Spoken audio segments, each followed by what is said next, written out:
বর্তমানে 2024 সালে এই স্বাধীন দেশে এই অন্তর্বর্তীকালীন সরকারের এই সময়ে পুলিশ কেন আমাদের গায়ে গুলি করবে, পুলিশ কেন আমাদের লাঠিচার্জ করবে, পুলিশ কেন টিয়ার শেল নিক্ষেপ করবে, পুলিশ কেন আমাদের ছাত্র ভাইদের আহত করবে।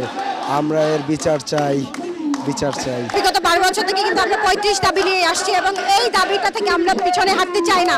আজকে এই 35-এর জন্য আমার ভাইরা দেখেন আপনি গুলি খেয়েছে, রাবার বুলেট ছুঁয়েছে এবং বিগত সরকার কিন্তু আমাদের যেটা উপহার দিয়েছিল, আজকে তত্ত্বাবধায়ক সরকারও কিন্তু আমাদের প্রশাসন দিয়ে সেটাই উপহার দিয়েছে। আপনি দেখেছেন যে ডেট এক্সপায়ার দিয়ে, আপনি প্রত্যেকটা দেখেছি যে 2000 আজকে 24 কিন্তু তারা 2022 মেরেছে আমাদেরকে। ইভেন রাবার ছুঁড়েছে, টিয়ার গ্যাস ছুঁড়েছে, প্রত্যেকটা চোখ ধাঁধিয়ে গেছে। এখন পর্যন্ত আমি কানে শুনছি না, আমি জানি না এটা মানে অনেকক্ষণ ধরে সেই থেকে 1 থেকে 2 ঘন্টা হলো টিয়ার গ্যাস ছুঁড়েছে তারা, এবং আমি কিন্তু এখন পর্যন্ত কানে শুনছি না। এবং এত পরিমাণ চোখ ধাঁধিয়ে গেছে আমাদের প্রত্যেকটা বোনদের, ভাইদের চোখ ধাঁধিয়ে গেছে এবং আমাদের ছিল।